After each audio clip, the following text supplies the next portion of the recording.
Bienvenue à ce nouveau numéro. Trump très fâché.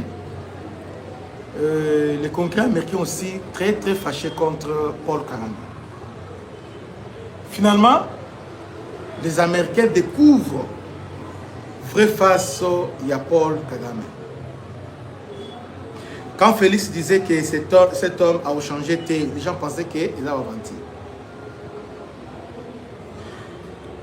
Hier, le ministre des Affaires étrangères, il y a Rwanda, est passé en France 24, comme d'habitude, pour justifier leur présence au Congo. Et il est allé plus loin pour dire que la RDC jusqu'à présent n'a rien fait. La RDC devait d'abord neutraliser la FDLR avant que Bango ballon. Alors que on n'était pas convenu, c'était pas convenu comme ça. Non seulement comme ça, alors que le Rwanda avait donné sa parole d'honneur aux Américains pour dire que au plus tard les 15, et Sengeli à Loma. Aujourd'hui nous sommes les 30, donc dans 15 jours, et Sengeli s'est procédé, il y a des engagements à Lomboa, RDC. Mais là nous sommes aujourd'hui le 30, donc hier c'était le 29, le Rwanda qui envoie son ministre des Affaires étrangères pour dire que non, rien ne fait.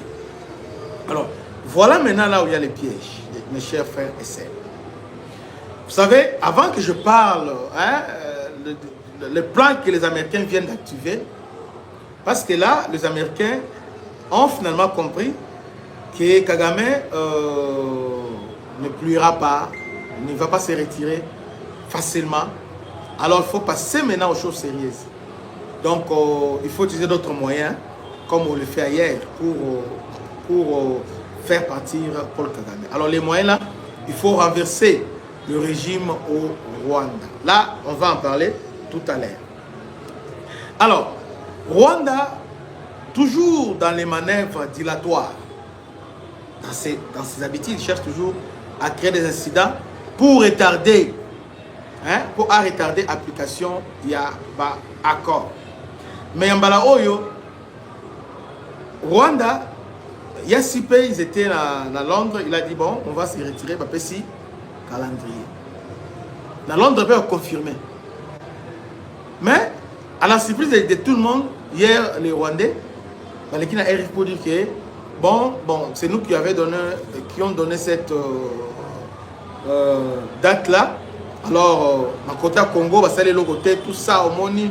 Alors, nous, on ne va pas se retirer. Ok, pas de problème. Donc, ce n'est pas une surprise pour nous, parce que Rwanda, sans la force, on s'est retiré. Vous voyez? Et de toute façon, on est en train maintenant de le mettre devant un fait accompli. On savait que le Rwandais, on s'est retiré. Alors qu'ils ont donné un délai et les Américains ont une date butoir. Donc, c'est-à-dire si les 15, s'ils ne se retirent pas. Donc, alors, c'est que les Rwandais oublient que tous les mécanismes sont activés. Même Léopold II, le puissant, n'a pas échappé, n'a pas échappé à la pression internationale. Il y a les gens comprennent comment Léopold II, qui était le propriétaire au Congo, il a cédé ça à la Belgique. Ce n'est pas de son propre gré, mais c'était à cause. Il y a pression. Aujourd'hui, Paul Kagame, alors il va quitter. Lui aussi, il est pris, il est tombé dans son propre piège. Pourquoi? Parce que là, s'il quitte le Congo, et c'est fini pour lui. C'est fini. L'aéroport, il y a Kigali Ozotonga par Qatar. Et Zali n'a pas minéré à Congo. Donc, hors Congolais, ils ont pillé, ils ont à Qatar, il y a un salaki, ba Tonga, Lokonaï. Émirat Arabes Tonga entrepôt moi à niveau il y a Afrique des Grands Lacs, région des Grands Lacs na Rwanda. Il y a la cause il y a un minerai donc en échange or et bana okende kuna donc Kagame a un grand exportateur, il y a or grand vendeur, il y a or le niveau il y a Afrique des Grands Lacs, il y a en Ouganda. Maintenant les Américains vont observer, ils ont besoin de temps. Parce que les Américains ne veulent pas qu'il y ait encore tout ce qui s'est passé en 1994. Bazo Kende avec beaucoup de prudence. Maintenant, le niveau dans les États-Unis, à part Trump, hier vous avez suivi les 4 sénateurs influents. Ça les lettres, Kotsi et pas Rubio, c'est dans le département d'État, base de mesures concrètes contre les Rwandais. Vous savez, ce que les États-Unis a télémélié, il faut de la Russie, hein? Il faut être Russie, il faut être Iran pour être les États-Unis. Parce que l'Iran s'est préparé depuis la nuit des temps. Iran, toute sa vie, il s'est préparé. Tout comme Corée du Nord s'est préparé. Mais je ne crois pas que c'est le cas pour le Rwanda. Ce n'est pas le cas pour le Rwanda. Rwanda s'est préparé à la guerre, oui. A formé armée. Mais s'est préparé contre la pression internationale. Bon, il n'avait pas deviné ce qui allait se passer au cas où il s'opposerait à ses maîtres. Et aujourd'hui, Félix est en train de mener une offensive là, agissante, une offensive là foudroyante, une offensive incroyable sur le plan diplomatique. Là maintenant, il est coincé. Bazo sanctionné. Pour la première fois depuis la 3e République, tu fondé la Cour internationale de justice, on vient de l'acquiser. D'ailleurs, à ce propos, Dr Mukwege a salué cela. Et nous avons des preuves. Et à niveau dommage-intérêt, 6 jours seulement, tu as là, Ouganda, comment il a payé. Maintenant, nous, nous allons devenir. Dans tout ça, les Rwandais ne se rendent pas compte. Il y a des dégâts à commettre.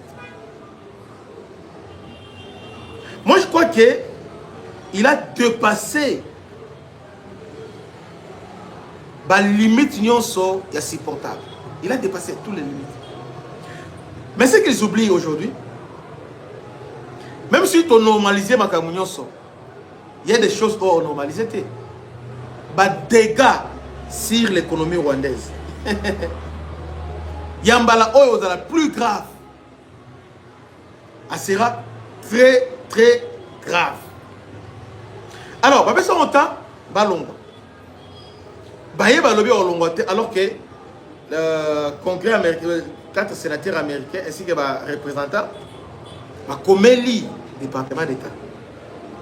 Rubio,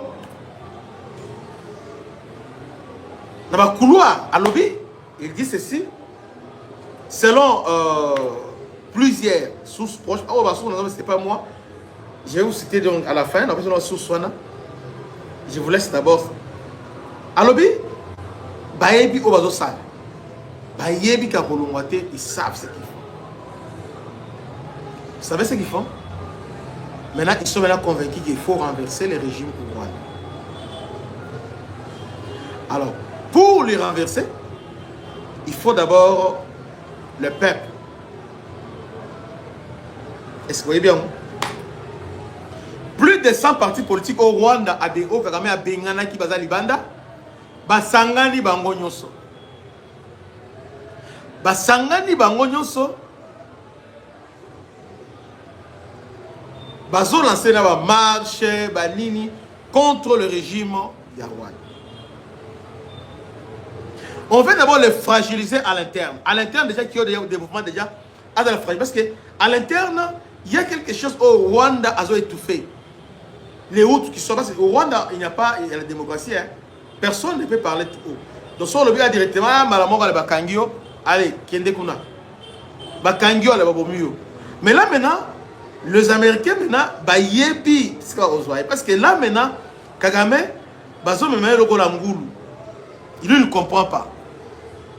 Dédé, sinon, Blackwater. Non, c'est la Blackwater. Je vous ai dit que Africom, Bayaki Awa, Bayena Burundi, Peba Zongi. Basonné chez l'état-major général, Batali, oh, vous avez besoin d'un monde. Parce qu'ils savent que d'un moment à l'autre, ils vont recourir à la force pour neutraliser Paul Kagame. Vous savez ce qui s'est passé en Côte d'Ivoire avec Laurent Gbagbo?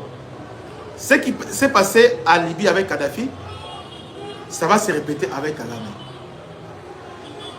Déjà, les gens qui savent lire les signes d'État, pas sanction, oh, nous avons des sanctions, ils ont exactement nous avons en Russie, nous avons en Iran. C'est-à-dire, les Américains, ils n'ont maintenant aucun égard envers Kagame. Mais il y a un piège.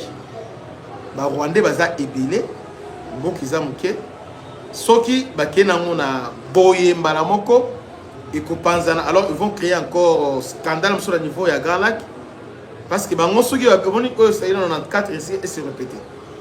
Parce que tout va souffrir. Donc il suffit que moi, occasionnellement, il y aura massacre. Maintenant, le plan c'est quoi? Il faut d'abord pour sécuriser. Pour l'année dernièrement,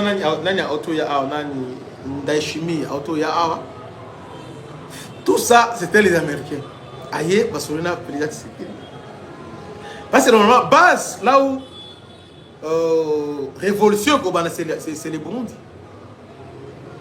C'est les Burundi. Révolution et Kobanda, Nawapi, na Burundi. C'est à partir de Burundi, Burundi, na Rwanda, ils ont Burundi, la base, ils ont dit, le type là, Ben, Mbunga, c'est pas Mbunga, c'est qui? Ou à Kendaki, na espionnage, na Burundi, il a été arrêté tout de suite. Donc, le Rwanda, il y a que Burundi, des places Oyo, Nini Kuba. On a tout planifié. Il y a un quota. Bobanga et l'eau. Donc, le plan maintenant consiste maintenant à renverser Paul Kagame par des moyens, soit qu'on élimine physiquement. Paul Kagame a toujours limogé plusieurs généraux qui étaient en contact avec l'Américain, avec système O et espionnage et Baris. Il a réussi à déceler les généraux qui étaient en contact avec les Américains. Et à salir vraiment ménage à Longoli Bango tout et puis à Longoli Bango armé. Mais ça c'est rien. C'est rien. Les Américains quand ils fonctionnent, ils vont truster. Ils vont truster qui est facilement au déceler. Non, je ne crois pas. Donc, les Américains maintenant sont maintenant prêts de renverser Paul Kagame. Non seulement de les renverser, Paul Kagame dans Boïti a même pays, mais c'est pays.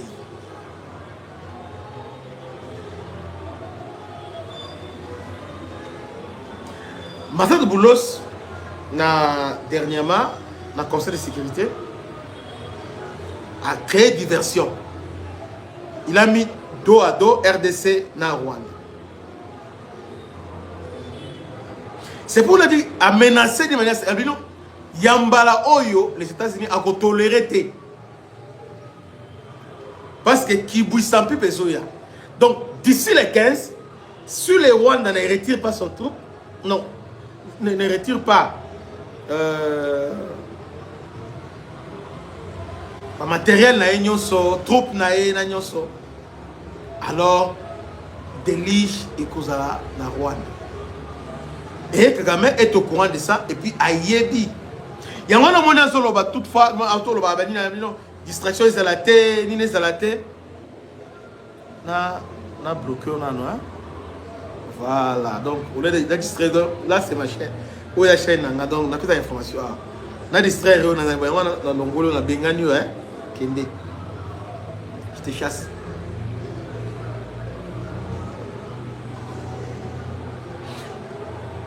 Moi, je vous disais ici, quand émission Oyo active les plans, ça devient troisième émission. Mais chaque fois, on a le Bakeyaka. Est-ce que nous pour la Kabila? Il est ciblé, il l'a fait. Est-ce que nous pour l'armée rwandaise, pour la Swift, là maintenant, je vous dis qu'il y a maintenant ce qu'on a appelé autrefois, les gars dans le monde arabe, Moni va au monde arabe, la révolution au président de l'Égypte, tout ça, il se met dans la Libye. Mon nègre la Libye, la population s'est révoltée, Kadhafi a étouffé l'Occident a profité à côté. Même plan qu'on va utiliser pour le Rwanda. Bokanga Dataleno. Bokangaye. Les Américains vont contre la Rwanda, on va l'arrêter, Bokangaye. C'est que Kagame a oublié ça que au Rwanda, c'est minoritaire. Il n'est pas à printemps arabe. Voilà, printemps arabe. Donc, exactement ce qui s'est passé avec printemps arabe, c'est ce qui va se passer au Rwanda. On va utiliser soulèvement. Il y a un moment déjà, na niveau de l'opposition rwandaise, ils s'organisent déjà. Ils s'organisent déjà. Kagame dernièrement, on a changé la loi électorale rapidement pendant que nous sommes là en train de... Lui, il a changé la loi électorale rapidement. Parce que Ayebi qui ne s'empile pas, Ezali Koya. Il y aura le printemps arabe. C'est-à-dire, la population est aussi soulevée. Et vous n'avez pas même les Tutsis, Oyo, parce que Nzala et ses côtes déjà, et les côtes déjà, Bazara Nzala, pendant ces 20 dernières années, Kagame a aimé que tout fait Nzala, maintenant Nzala est zonga. Et Nzala est le plus pire. Est-ce que vous savez, inflation Oyo, et ça en Rwanda, inflation. Inflation en Rwanda, mais c'est terrible. Biloko est mati à niveau où Oyo. Aujourd'hui, l'internet est à la portée de tout le monde. Aujourd'hui, nous avons TPT. Pétara Rwanda, inflation, comparant à RDC. Au Rwanda, vous avez l'inflation d'atteindre 900%. Même 1000% inflation. Donc, et comme moi, maîtrisant exaté. Biloko, Kagame, ça, on a beaucoup Kanga, Mukaba. Alors,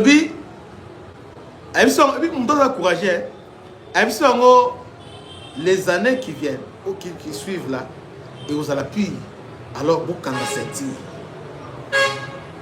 Parce que tout le monde contre survie dans la société. Tout le monde n'a pas intérêt dans la famille. Vous voyez, pour l'entreprise, allez vous allez Mukaba.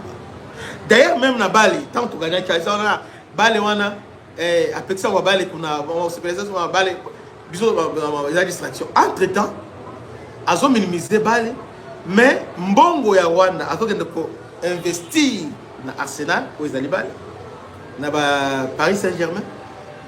Vous voyez que comment vous rattrapez. Bon liker, tout liker, tout partager. Donc, le Rwanda est en train, Kagame est en train de vivre ces dernières heures. Lui, il pensait qu'il a créé, frayer chemin parce que les Français, au niveau au plateau, les Français étaient là. Il est présent, malheureusement, pour Bango. D'ailleurs, selon plusieurs sources, Rwandais, mercenaires rwandais et un mercenaire français, mais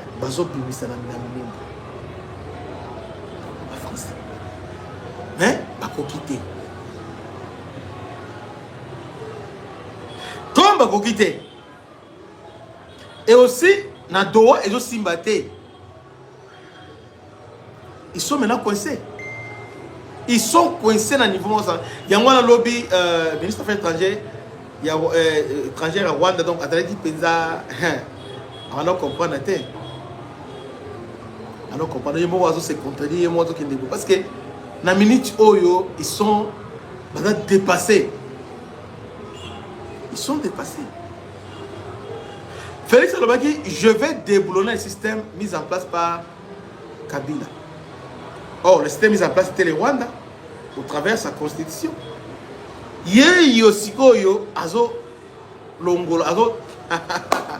Le système, il y a pillage, il y a minerai. Le système, il y a corruption, il y a tout. Dans l'armée, partout. Oui, le 30 juin, jour d'indépendance. Et cette journée, nous avons fait Félix Tshisekedi. En tout cas, et là, on a entourage. a changé l'entourage, Kaka. A changé vraiment entourage.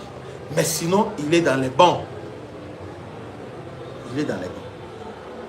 A changé entourage, non seulement entourage, mais ayoka peuple, qui demande le peuple. Vous voyez? Le peuple a besoin de tomber à building tenité. Le peuple a besoin de bloquer kita. Alia, le reste là est aliété. Le peuple a déjà dit oui au changement. Mais il faut que social et s'améliorer. Et s'améliorer, c'est tout. Et là, on s'est dit, mais sinon, on a 30 jours, on voit vraiment les efforts que Mkozambo Kassal. Le jeune ne voit même pas Perron louar, on dit Mayango. Elle est bien entre Félix, ton critique qui est, ton finger qui est, mais au monde non, il a fait un grand travail. Mais où sont passés, professeur à l'université, il disait que Félix, ce qu'il dit, à Tangate, et Nini Boé, et. Vous voyez, il ne faut pas sous-estimer les gens. Nous sommes les 30 juin. Vous savez aussi, depuis Azoa pouvoir, à Tikala jamais, pour passer les troupes arriver le 30 juin. Alors, Baki, aussi longtemps que Gomeza Bongo, au salaire. Mais tout ce qui a changé tout. Après 30 jours, autrement, le commandement armé va changer. Va changer le ministère de la Défense, l'intérieur, tout va changer. Et vous avez un bon départ. Donc, les Américains passent au plan B. Ils veulent à tout prix limiter les dégâts. Parce que la France est en train de piéger. Parce que la France, tellement que France a eu ce qui s'est passé en 94, c'est qu'il a taillé Oyo Azwa, à l'Unesco a créé et là, il y a bon chose. Les Américains, de manière méthodique. Déjà dit que les Américains, ils font frapper. Et cette frappe, est-ce que vous avez au Ghana dans Zongi? Vous avez au Ghana dans Zongi? Vous avez au Ghana dans Zongi? Parce que Ouganda a la vision, ils savent qu'on ne peut pas s'affronter aux Américains. Mais Kagame a un trouble. Il a un complexe à sécurité. Il a un trouble. Il se voit comme ça Poutine. Comme ça Iran. Ils ont multiplié la sortie médiatique. Mais moi, je vais vous garantir. 6 derniers mois, ils ont tellement décisif. Il y a des bonnes choses dans les jours à venir. Les autres distributeurs, la fausse espoir, la fausse information, je vous dis la vérité. Vous allez voir. Vous savez qu'une femme, à mes moments, pendant 9 mois, mais ce qui m'a linga bima, douleur et kamakasi. Et tout ce que vous voyez, c'est la douleur d'enfantement. Parce que l'enfant est déjà là. Congo, les Obotamasika. Et les Américains sont là pour nous aider. Mais avant qu'on Obotama, et Sengeli Boutouma Koufa. Pharaon Koufi. Et Congo va traverser, va commis libre. Et aujourd'hui, c'est Kagame. Vous allez voir ce qui va se passer. Donc, les Américains vont utiliser méthode, donc mode opératoire. Il y a un printemps arabe avec Obama. Ils vont utiliser ça au Rwanda. Donc, Makambu, ils vont se mettre déjà en place.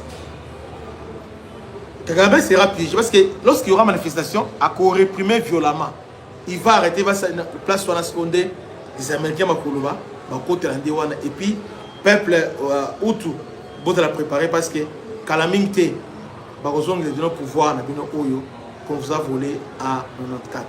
Que Dieu vous bénisse.